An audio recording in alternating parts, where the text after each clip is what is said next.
Good afternoon, ladies and gentlemen. Welcome to IISS. I'm Nigel Inkster, the Director for Future Conflict and Cybersecurity here at the Institute. And it's my pleasure to chair this session on new jihadists. Of course, jihadism as an experience is not so new. It's been with us certainly since the 1990s and right through until the present day.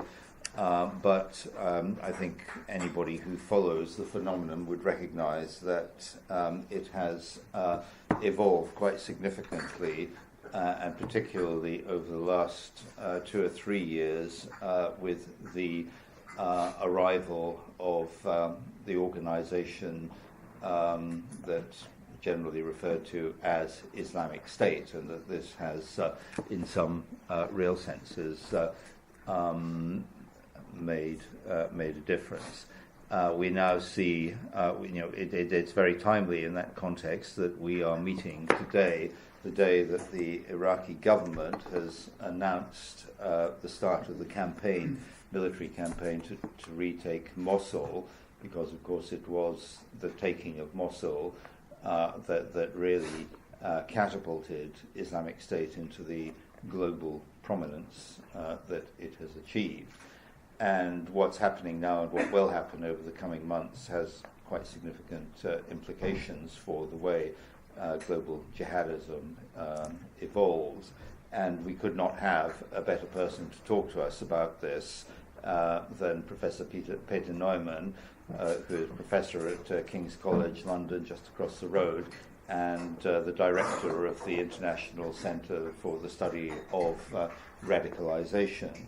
I'm not going to go through Peter's CV in detail. Suffice to say that he has written a number of important books on different aspects of terrorism, has contributed to countless research papers, has provided testimony and expert advice to governments and the international community alike.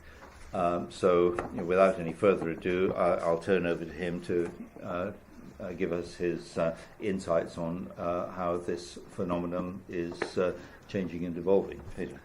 Well, thank you very much, Nigel. I'm very honored to be back here. Last time I spoke at IISS was, in fact, in 2008, when Nigel invited me to write in a Delphi paper on why people were joining Al-Qaeda. Unfortunately, the issue is still relevant, albeit not necessarily only with Al-Qaeda.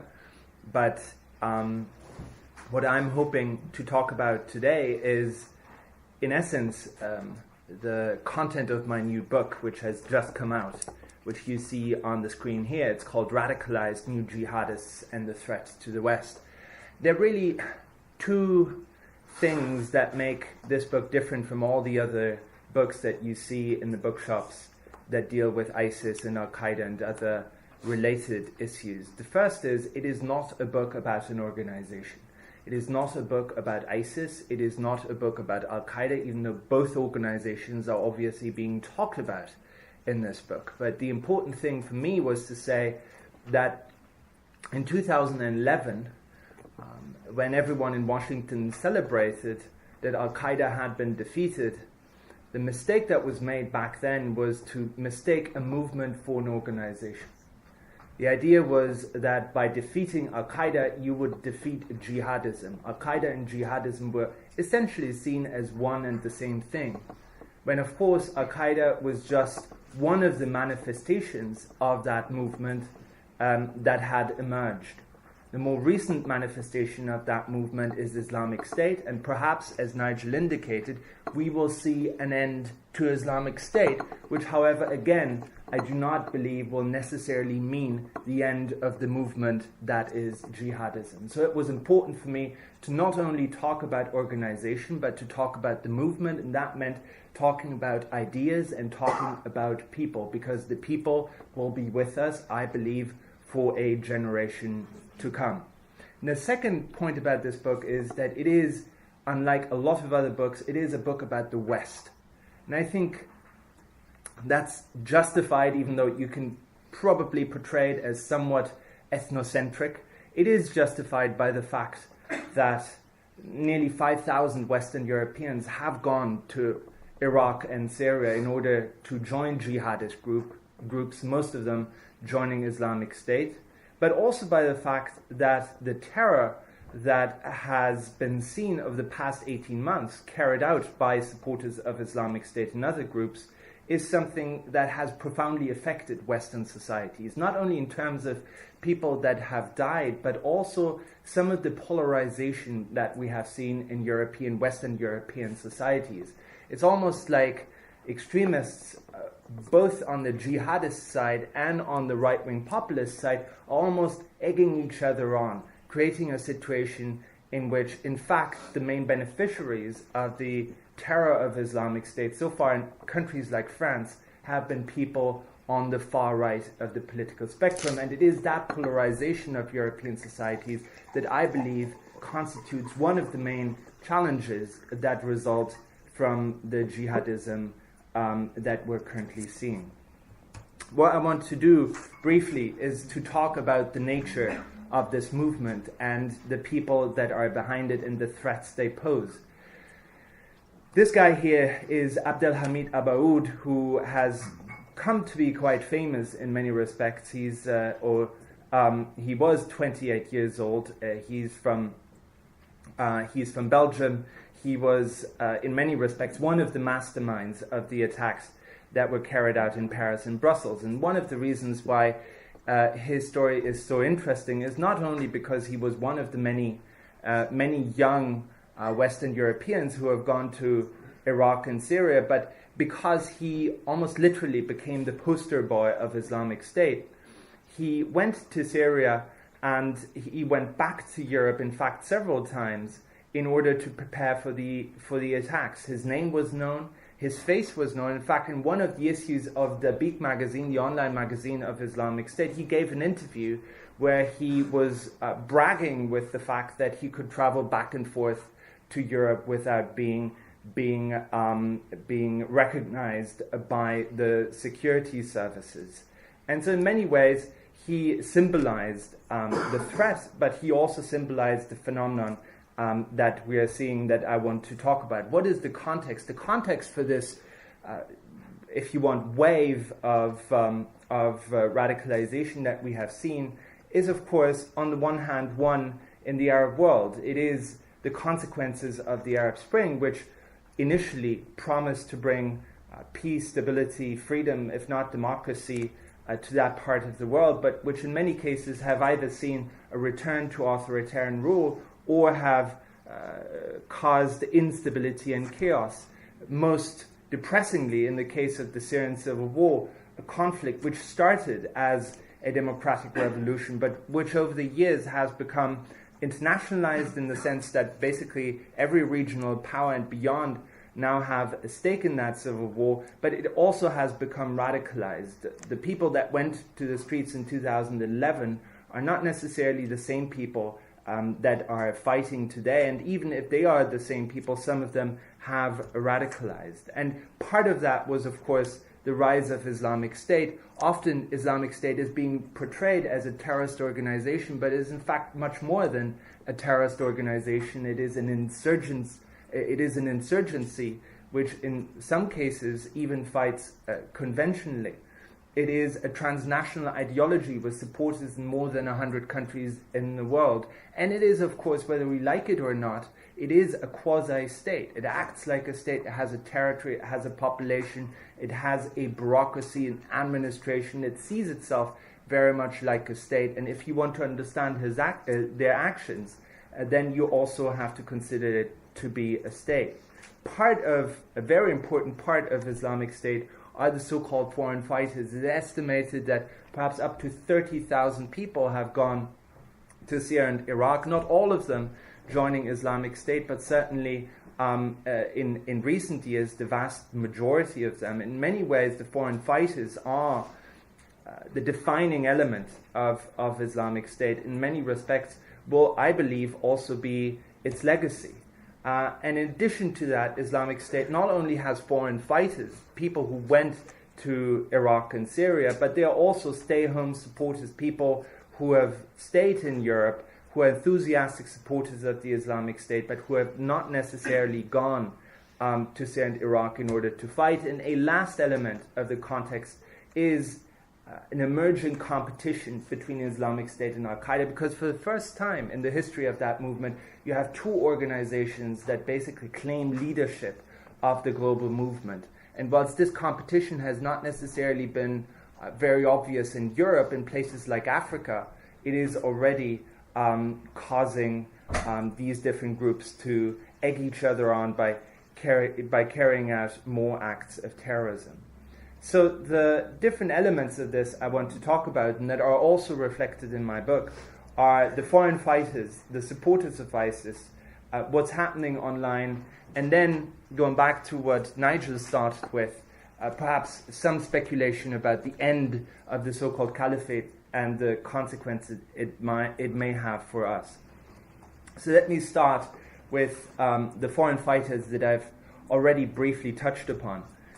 Here are some of the figures by Sufan Group, which I generally respect, and even though this is not an exact science, I think roughly they are right. You can see that of the 30,000 or so people that have gone to Syria and Iraq to join jihadist groups, predominantly Islamic State, the majority of them are from Middle Eastern countries or from Muslim majority countries, but 5,000 of them are also from Western Europe, and that's a mobilization that we didn't see, for example, in the case of Afghanistan in the 1980s, where a lot of people went, but they were predominantly from that region, from the Middle East.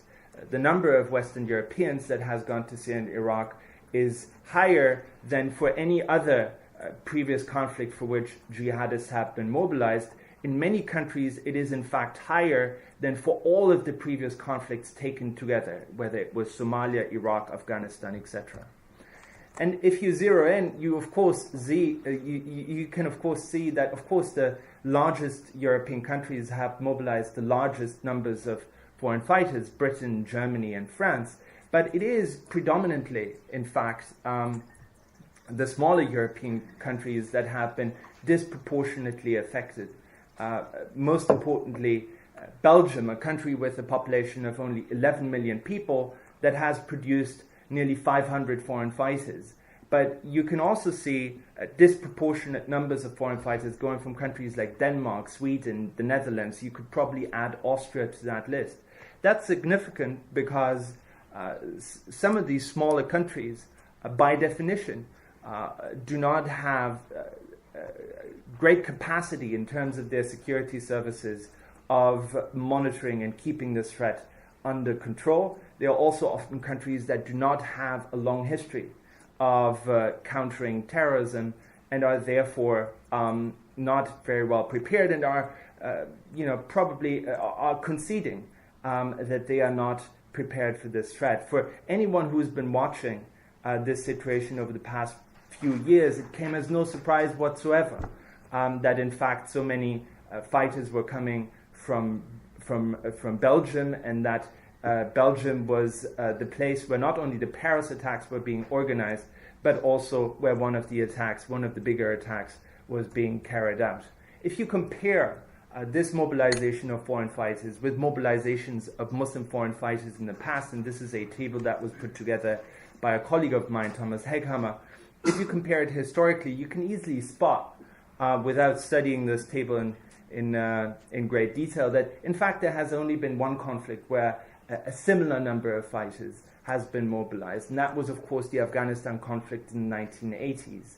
The Afghanistan conflict, over an entire decade, up to 20,000, according to the most liberal estimate, up to 20,000 fighters from other countries were mobilized. That, however, happened over an entire decade. In the case of Syria, we're speaking about 30,000 in the space of just half a decade, which shows you the magnitude of mobilization that has taken place. Now, the case study of Afghanistan is important because, of course, what happened in Afghanistan in the 1980s had consequences. I mean, Osama bin Laden, let's not forget, started his quote-unquote career in international terrorism as a foreign fighter in Afghanistan, which he entered in 1984.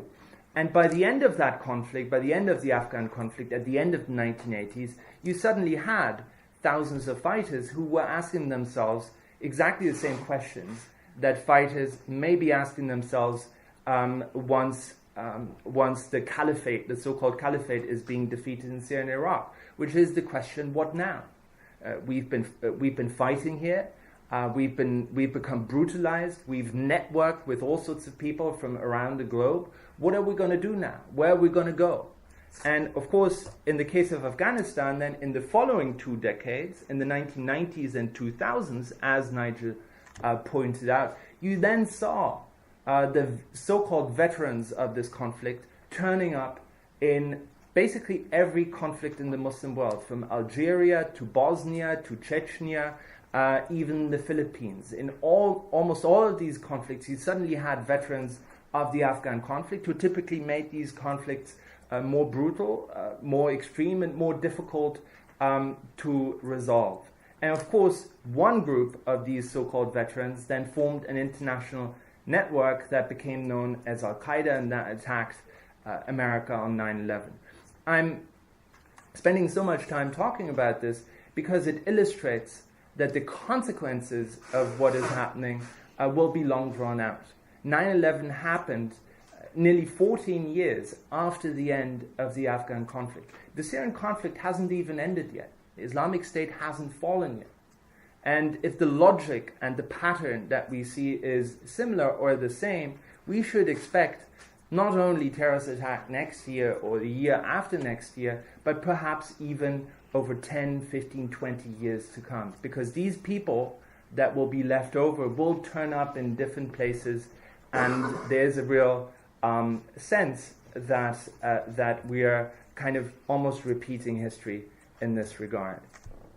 Now, me and my team at King's, we have looked at this issue of foreign fighters for a very long period of time. We started in 2012 when we started seeing the first people going to Syria and Iraq from Britain, young British Muslims. And we discovered that even though they were in the conflict zone, they were still online, and they were still populating their Facebook profiles, and they were still tweeting and posting pictures on Instagram, writing blogs, etc. It became very easy to follow them, which was, of course, very interesting for us as researchers, because they were almost posting like diaries from the battlefield. And we discovered it wasn't only a handful, this was happening all over the place. And so we started collecting these online social media profiles, and we've now collected nearly 750 of them, of Western foreign fighters in Syria and Iraq. And one of my colleagues, Shiraz Meir, also started communicating with them.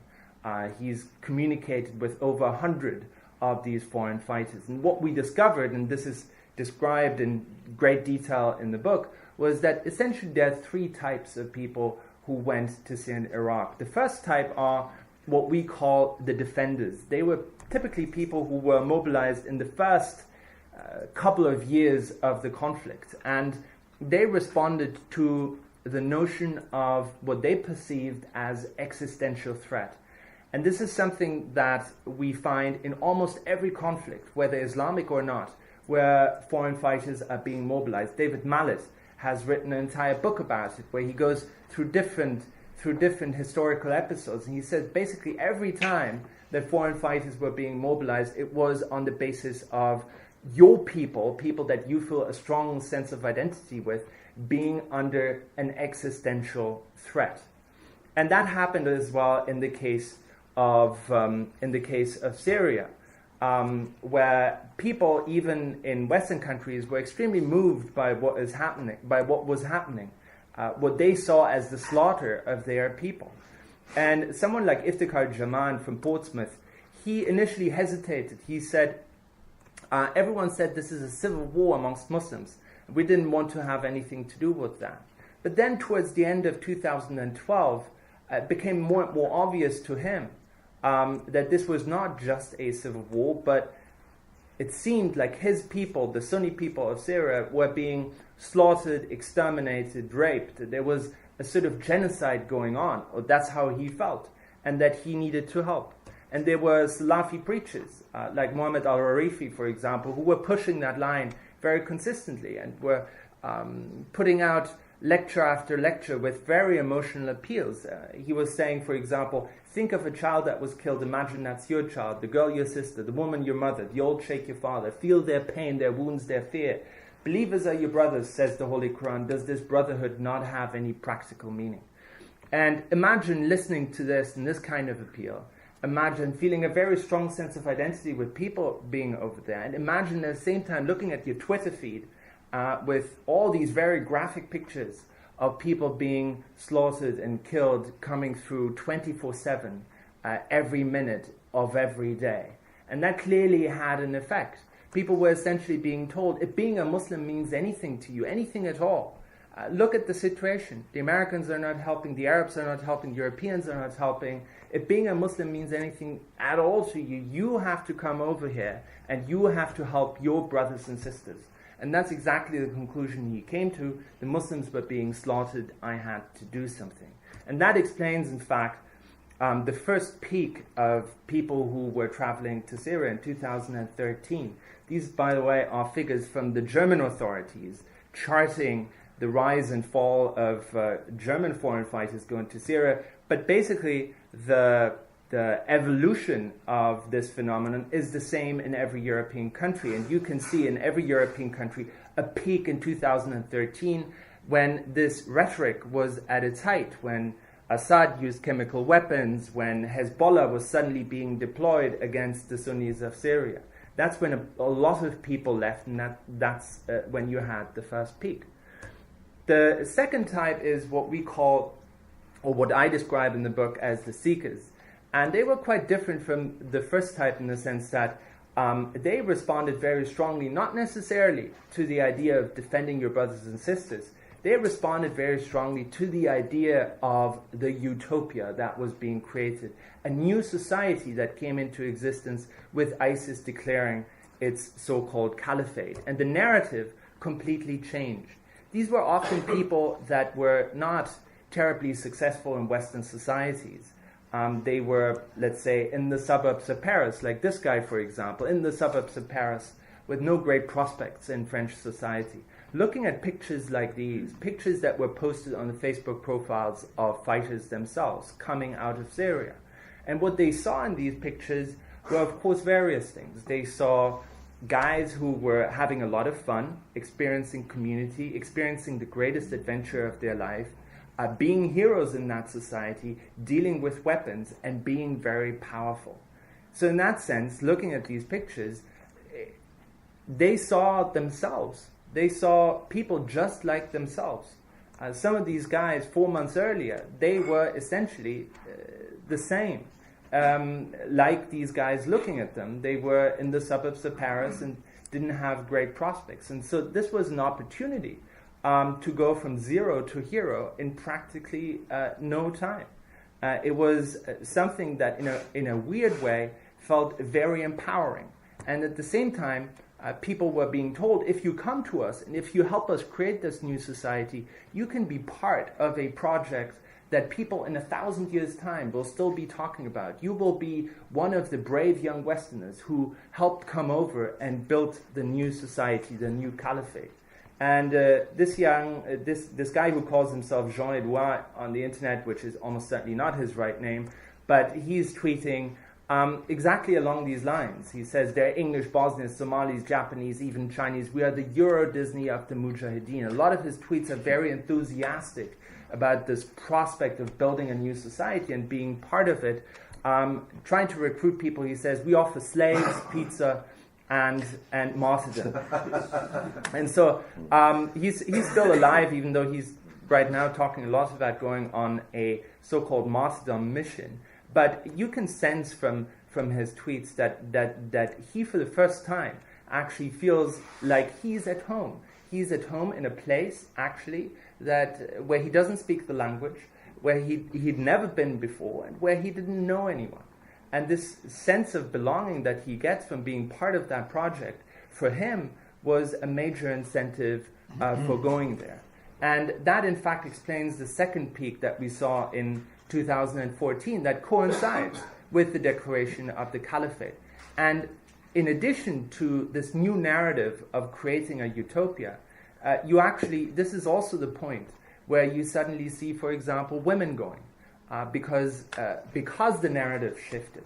It wasn't any longer just about fighters. You have to come over and fight to help save our brothers and sisters. This was about something else. This was about creating a new society. If you create a new society, you need fighters, of course, but you also need teachers, you need nurses, you need the mothers of the next generation of fighters. And then, therefore, suddenly, from mid-2014, you see women going in great numbers. In the case of Germany, for example, before 2014, percentage of women going was around 10%. After the declaration of the caliphate, it was 40%. So the change of the narrative had a very profound impact on the kinds of people that were being attracted to this, to go and to become foreign fighters.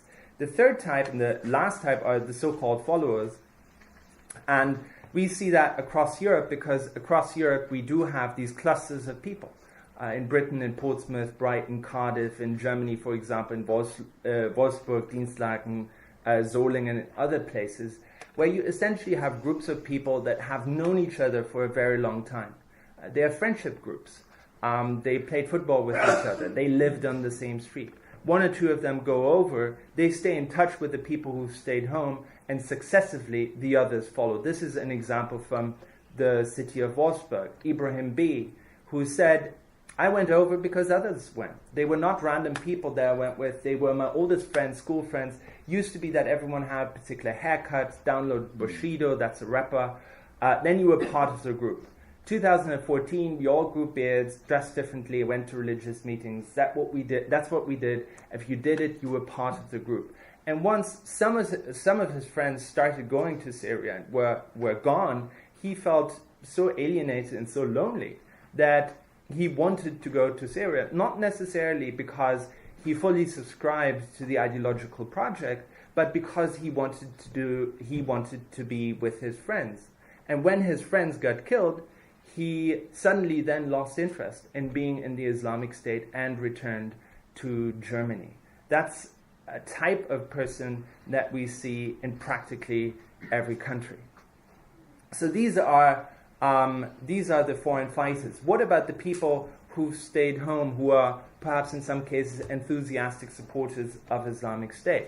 If you look at some of the first attacks that took place in 2014, the hostage taking in Sydney, some of the shooting in Ottawa, the attacks on Christmas markets in France in 2014, or the attack on the cultural center and the synagogue in Denmark, all of these attacks were carried out on behalf of or in the name of the Islamic State. The people who did them were recognized as soldiers of the Islamic State, but none of them had actually been to Syria and Iraq. None of them had formally been sworn in as members of Islamic State. They were enthusiastic supporters who had stayed home. And again, this example from Wolfsburg is illustrative. You have up to 20 who went to Syria, 5 have by now been returned, but there are around 40 supporters who stayed in the town. We know that from their Facebook pages. We know, for example, where they met. We know that they had links to other extremists. By reading their Facebook friends lists into our computer, we could actually create more links to other extremists. We know that they were close friends with the current fighters, and that every time someone left for Syria and Iraq, even the people who stayed at home were celebrated. And the supporters had essentially 3 options, or 2 options traditionally, now 3 options. The first one was that they would follow their friends and go to Syria themselves, which some of them did. The second option was logistical support for current fighters, and of course all over Europe we've seen some of these stay-home supporters collecting money or buying equipment and then bringing that equipment to Turkey in order to support the people that they were friends with, or since September 2014, of course, attacks in the West.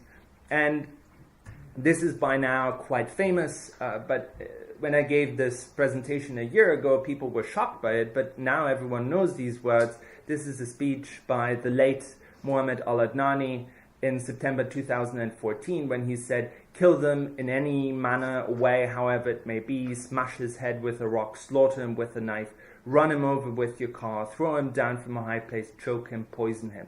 That was his instruction for stay-home supporters, giving an alternative to coming to the caliphate. And of course, practically all of these tactics we have seen. And all of the incidents that I talked about before have happened after he gave that speech. In fact, there was basically just one real attack in Europe before that speech, and that was the attack on the Jewish Museum in Brussels that happened, I think, in May of 2014. But basically, almost all of the attacks that have taken place by so-called lone wolves have taken place after that speech was given, sometimes carrying out attacks based on these instructions almost literally. A new development that we have seen this summer, and I think that will keep us busy for some time to come, is what I call remote directed attacks. This is new because classically the distinction was between directed attacks, which were typically involving people that were trained inside of Syria, then sent back to Europe with a mission to carry out attacks on the one hand, and then inspired attacks on the other hand. People were being told attack something, and then they did that without precise authorization by Islamic State. What we've seen in now 3 cases in Germany, and perhaps also some other attempted cases in other parts of Europe, are individuals who are connecting with Islamic State, typically via the internet, and are then essentially remote controlled in the sense that they are receiving instructions in real time through messenger services like WhatsApp, for example. So Sophia Schmidt, for example, who attacked a policeman in Hanover earlier this year in February, or the refugee in July who carried out the axe attack in the town of Würzburg in Germany, were both in touch with Islamic State operators literally until the minute before the attack. They were given precise instructions. For example, the guy on the left, the refugee in Germany who carried out the attack on the train, was initially told to carry out an attack with a car. Then he told his Islamic State handler that he couldn't drive, and then the Islamic State handler said, "Well, that's no good. Maybe you should get a knife or an axe." And so he was literally with him until the minute before he started the attack.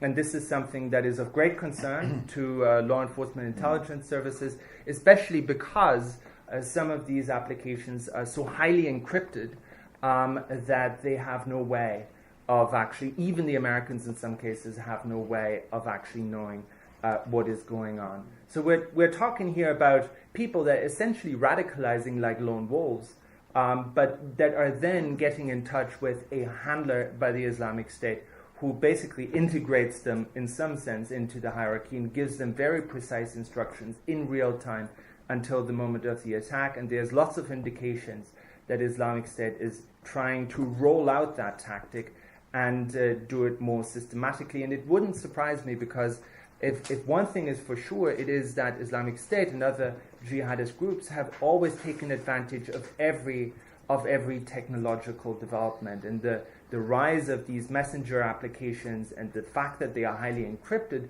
was really something that was only waiting to be exploited for something like this.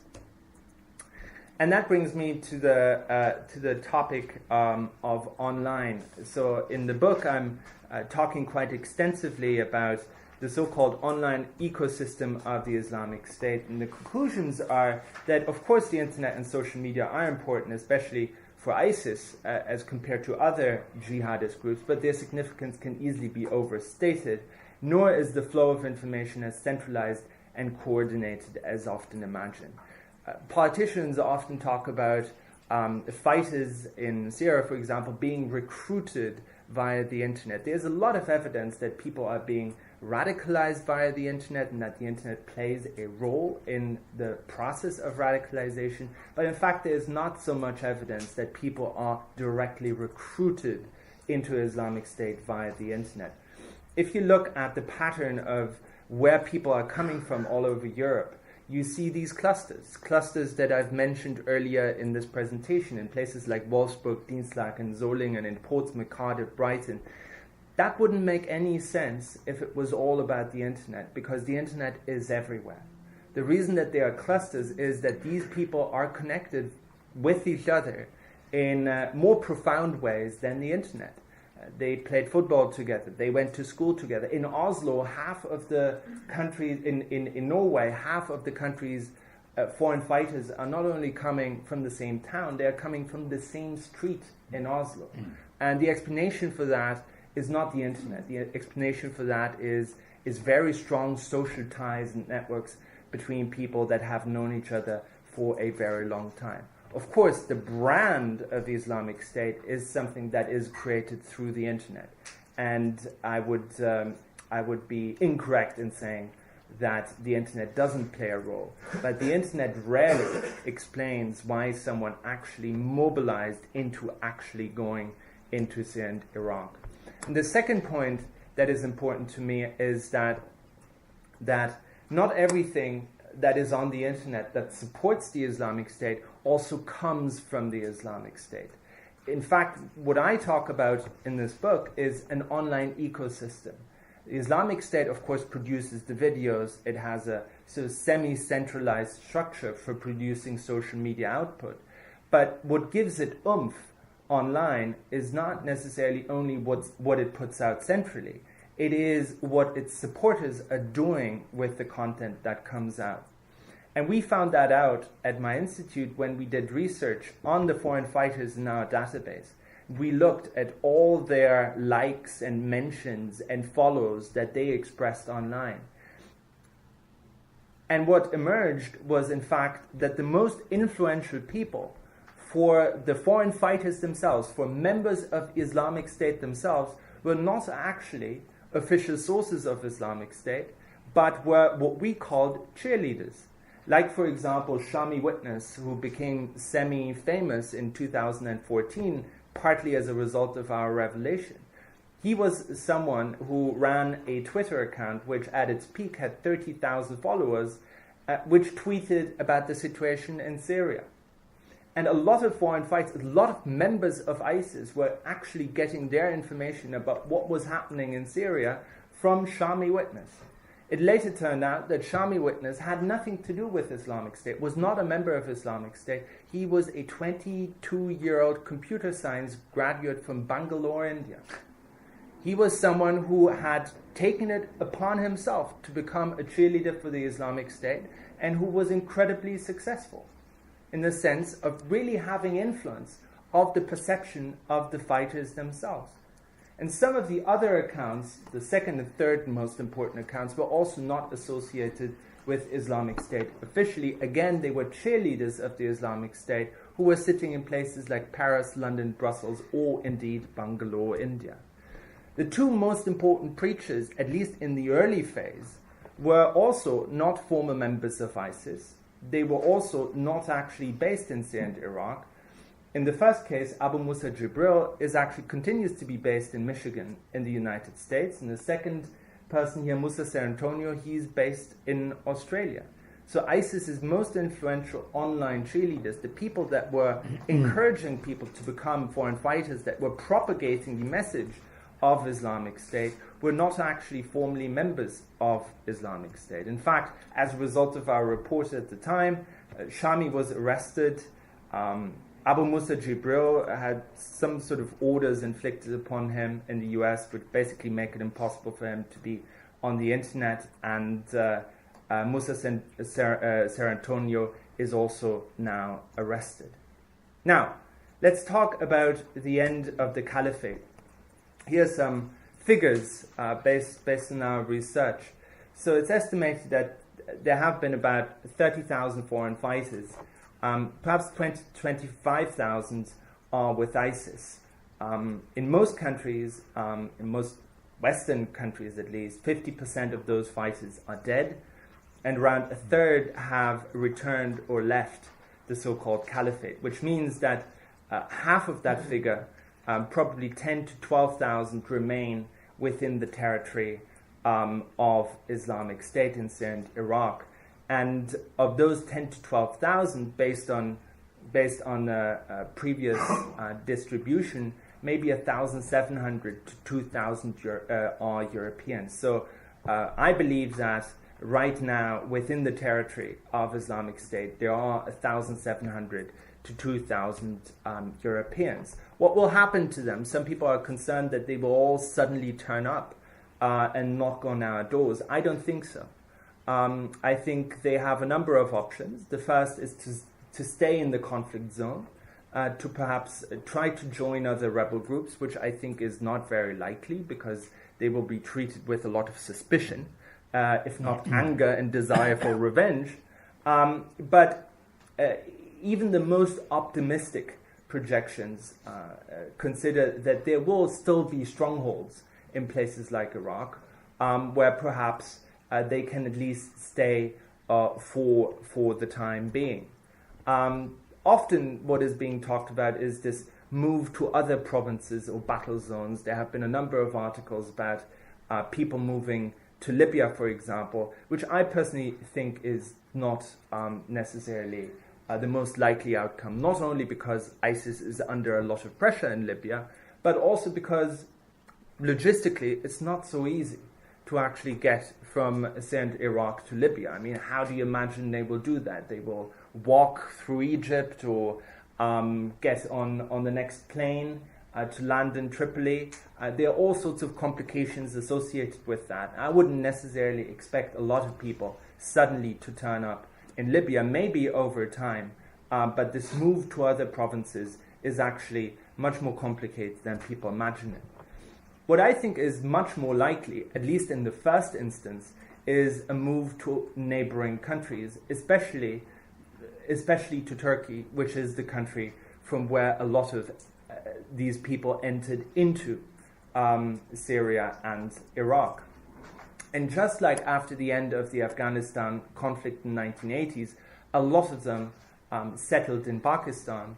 I do think that in the first instance, in the first perhaps year or two, a lot of them will go to Turkey. And in fact, we're already hearing a lot of reports about foreign fighters already leaving the so-called Islamic State and settling in Turkey, where a lot of infrastructure exists of Syrian opposition groups, including of jihadist groups, and where a lot of them already know their way. And I do think that the first country that will be affected by the end of the caliphate will in fact be Turkey, and it will not necessarily be in a positive way. Of course, some of them will die. It is very hard to project the exact percentage or absolute numbers of people that will die in the final battles. It depends on how hard Islamic State will actually fight. But some of them will, of course, return home over time. And we've always said that, my colleagues and I have always said that the people who are coming back will have different motivations and expectations. We always talked about 3.5 Ds. There will be some who are disillusioned. There will be some who have been deeply affected and traumatized by what they have seen and will be disturbed and pose a risk to society, albeit not necessarily an ideological risk. There will be some who are dangerous and who may want to carry out acts of terrorism, but the vast majority so far, and probably for some time in the future, are what we call undecided. They themselves do not necessarily know what category they fit in. After the end of the Afghan conflict, it wasn't clear to all of these fighters necessarily immediately what they were going to do. It wasn't clear to Osama bin Laden what he was going to do. He went back to Saudi and wanted to help the Saudis fight against Saddam Hussein. Then he fell out, and then a trajectory started. So if the caliphate comes to an end, you will have a lot of people who have not necessarily decided yet what their future will hold, and perhaps they will be mobilized by another conflict in the future. Perhaps they will just simply retire. It's impossible to say, and that's why I'm saying it is not enough to have a one-off assessment of someone who returns to their home country, because his motivation may actually evolve over time.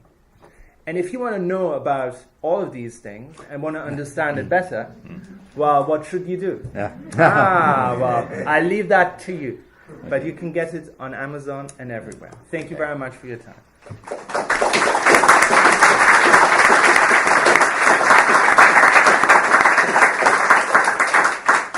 Peter, thank you very much. There was an awful lot packed into that presentation, and I'm sure there will be lots of questions. We've got about 15 minutes by my calculation, maybe a little bit more. I should have said at the outset that this whole event is on the record. If you do want to raise a question, could you please begin by telling us who you are, so we've got a complete record of the event. I'd like to start. Sorry, there's somebody I can't see. Somebody want? Oh, yeah, right, Ben. Sorry. Ben Barry from IISS. What's your estimate of the proportion of true jihadists that take advantage of the refugee flow to get back to their European homelands? So that's difficult to say. There are two types. One type, there's the first group of people who are being smuggled back into Europe and who are jihadists to begin with. And we've seen that in the case of Paris and Brussels attack, where some of the attackers actually posed as refugees and where it was possible for them to gain entry to Europe. And I think the number of those is probably in the dozens. I wouldn't even go as far as saying it's in the hundreds. There's not many of them. However, the other group are refugees who radicalize whilst they are in Europe. They are not coming to Europe as jihadists, but they are radicalized whilst being here. That was the case, for example, for the axe attacker on the train. That was also the case, apparently, for some of the recent events that we saw in Germany. And when I speak to security agencies in continental Europe, they tell me that in most cases, it is a problem of unaccompanied minors who arrive in Europe without a family, without any contacts, and without any structure or orientation, and who are therefore easy prey for online propaganda or for, in fact, Salafist groups on the ground who are trying to recruit them. I do think that is a real issue, and it is a real issue not necessarily because the numbers are so large, but because of what is at stake politically, and because of the fragile situation that you have politically in many countries, including Germany, in relation to the refugees. So there's a real risk that all refugees will be sort of that their reputation and their chance of integration will be tainted as a result of the actions of a few. And that's why I was very happy when last week, when we had the case in Saxony, he was the refugee who was suspected of wanting to attack an airport in Germany, that he was actually arrested by other refugees, which shows that ultimately it is other refugees that have the most insight and perhaps are people that should be empowered to exercise a degree of self-control. Yes. Hello, Tim Barrett, a member of the Institute. Can I ask something which is I find very fascinating? This is really a civil war between Sunni and Shia, isn't it? And it's not the first time this has happened, something like 6 or 7 other times over centuries. They don't seem to resolve their differences, and it seems to continue, year in year. Why is there not an ability to resolve their differences, come together and unify and be so much better, as other countries have done after a civil war? In Iraq in particular? Well, I was thinking of the Middle East, actually. Well, I do think that what's happening right now, I mean, there is a confessional conflict. There are also a number of other conflicts going on top of that, which makes it so chaotic and so problematic. But I do agree with you that, in fact, what has allowed IS to mobilize people in many respects, in Iraq, for example, local populations, is not so much its apocalyptic ideology, but it is the perception of Sunnis in Iraq that they are now being marginalized by what they perceive as a Shiite government.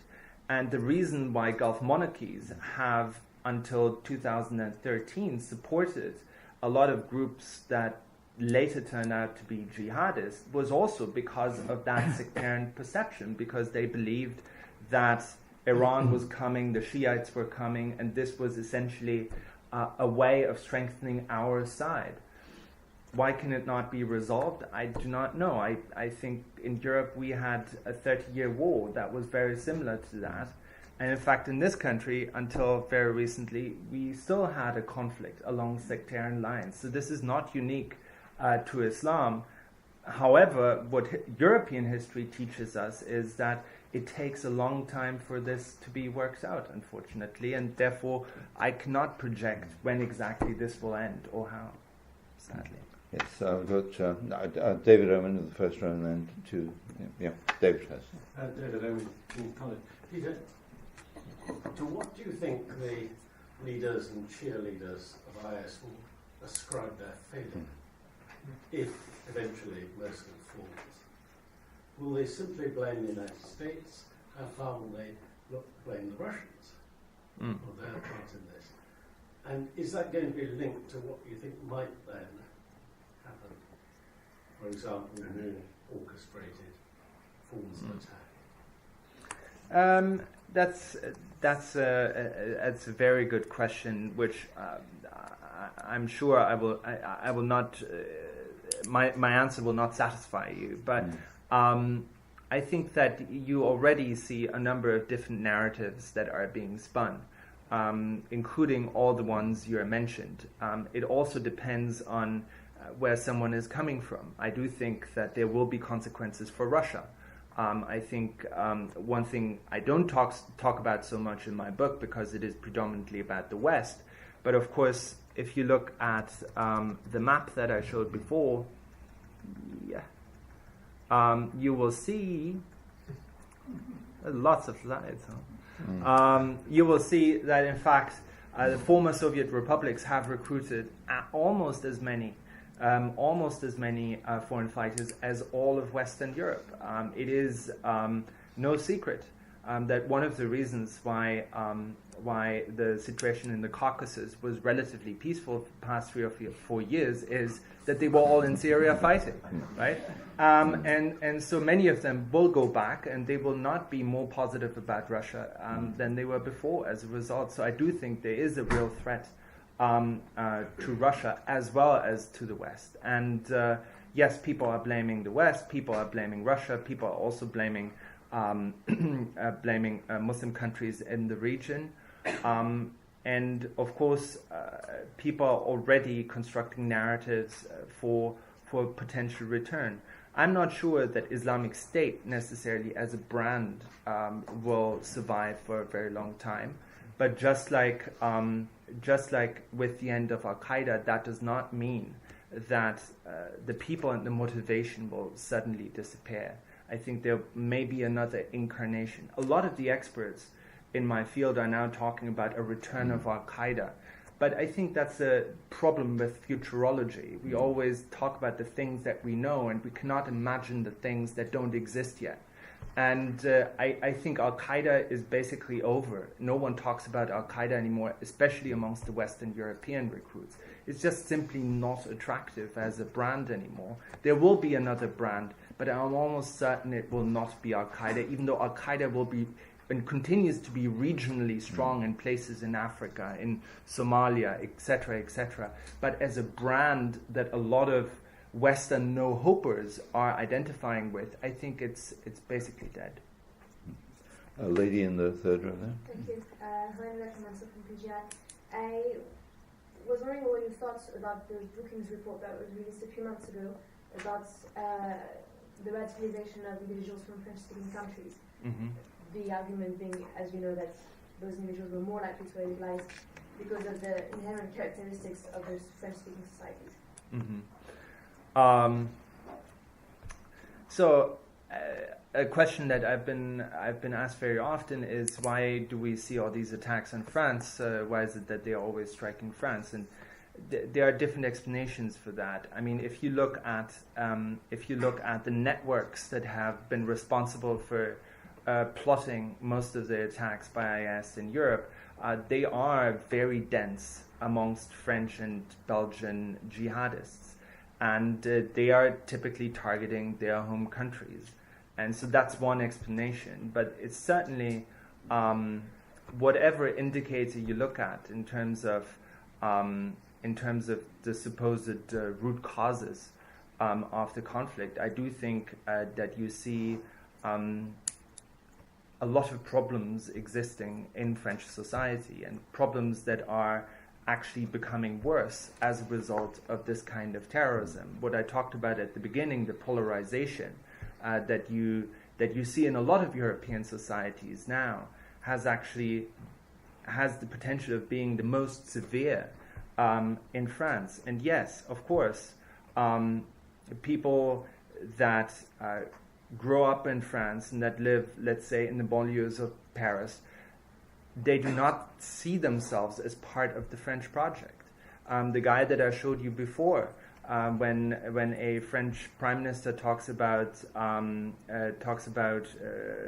liberty, equality, solidarity, he does not perceive himself to be part of that project. He does not perceive himself to be part of French society. He does not think he can climb to the top of French society. And maybe that's his own fault, maybe that's society's fault, but that's where the situation is. And that's why a project that promises him that you can become a hero in that new society, that you can have a place in that society and you will be admired, and you can do more than being a petty criminal, is something that suddenly becomes quite attractive and weirdly empowering. I think that problem is not one that is unique to French society, but I think it is particularly severe in French society. But I think it is to some extent what almost all European societies are struggling with, because no European society is completely comfortable with sort of percentage of their populations whose parents or grandparents have come to Europe in the 1950s and 60s, and whose descendants still do not feel that they have a full place in European society. I think it's very difficult to exactly quantify what European country is the worst in that respect.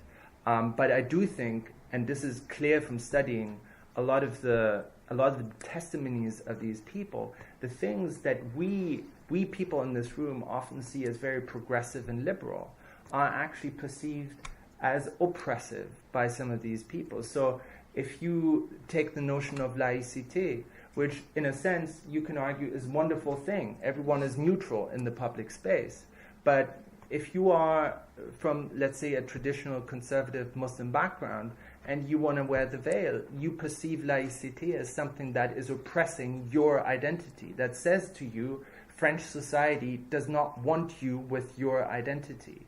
And this sense of rejection that people do experience, I think, is something that has played a role.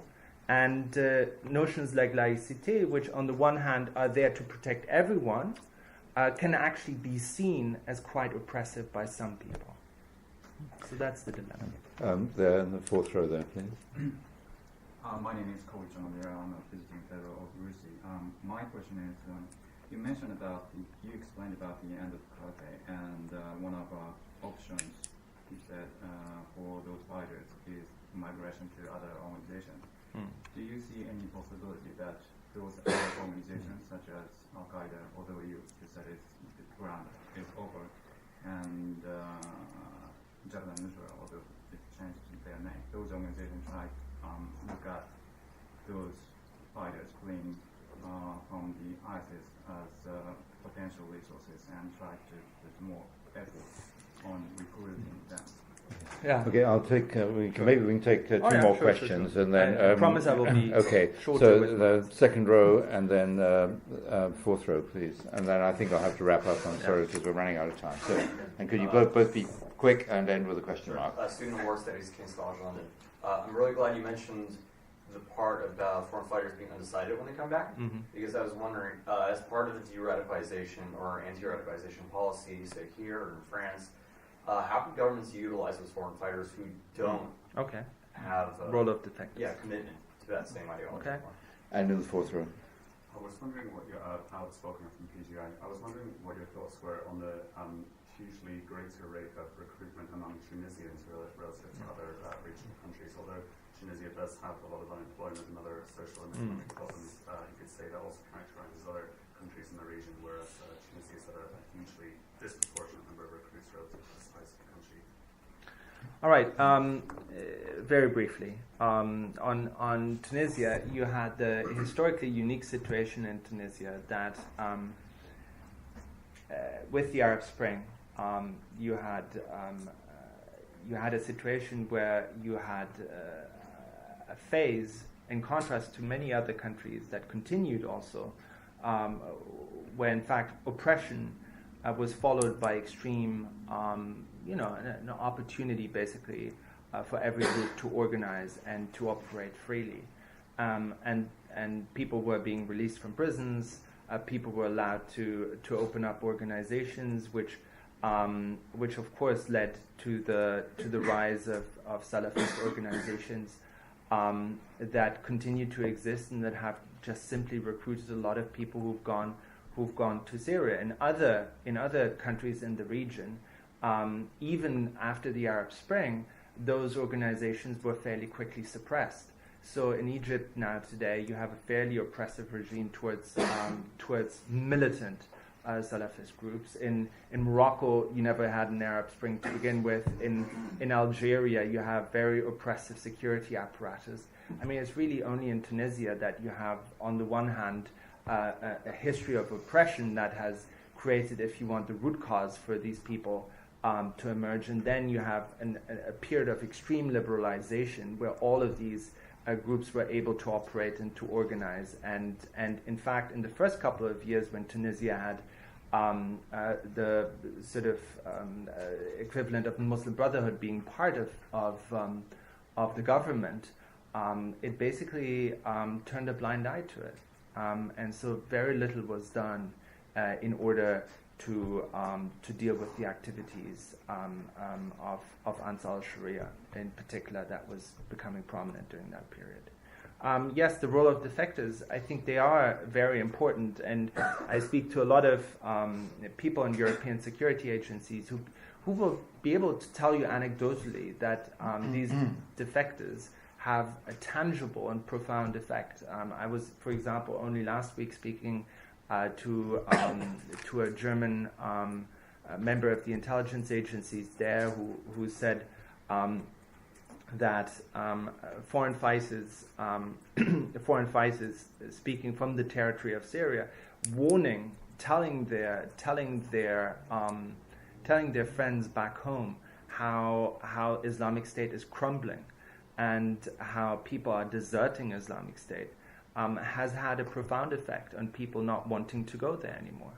And testimonies of defectors like Harry Safo, for example, from the city of Bremen, again, I've been told, have actually convinced people to rethink their decision to go there. So they can play an important role. However, of course, not every defector is necessarily able to do that. You know, you saw the guy before, Ibrahim B., the follower. He's a defector. He's not very smart and he's not very articulate. He's not going to be convincing anyone really. If you ever saw him speak, I mean, it has to be sort of articulate. It has to be credible, and not everyone is like that. And the fact is also that defectors who turn against their former comrades, basically it means. It basically means cannot go back to their communities. They have to live a life under witness protection, essentially. It is a very profound change, and it requires them to really give up basically the idea of having a normal life. So the hurdle or the threshold is quite a high one. But it would be good if there were more of them. And on the last question, Al-Qaeda taking some of these recruits, as I said briefly during my presentation, what we're currently seeing is that there's a lot of suspicion of Islamic State fighters. I think that looking at this from the outside, you think, oh, well, these groups are so similar ideologically. But if you actually speak to people on the ground, like as often when people are actually very similar, the hatred is really unparalleled. And me and my colleagues, we went to some of the border towns in Turkey, to Rihanli and Kilis, and we met with members of Jabhat al-Nusra. And we spoke to them, we asked them about Islamic State, and I can tell you the vitriol against Islamic State was almost the same as the vitriol they had for Assad. So there was no love lost. People have been killed. They have been killing each other in various battles, and I think for everyone who is taken in, you will see probably 5 or 10 people being killed in revenge for the killings that were carried out by Islamic State. So I don't think that's going to be the main dynamic, even though there may be a few cases where that happens. But I do think it's not going to be the predominant mode. And I don't think that Islamic State will just collectively, essentially become Jabhat al-Nusra. Well, Peter, thank you very much. I mean, we could carry on quite obviously for a long time, but unfortunately I have to bring things to a close. So I'd just like to say, if there is one big takeaway from me from this very rich presentation, is that, our natural propensity to be lulled into a false sense of security by the fact that something doesn't happen for a while, and terrorism is notoriously episodic. Exactly. Is something that somehow Western societies need to consider how to guard against and to maintain effective levels of vigilance. A significant challenge. But thank you very much for a very rich presentation. Thank you.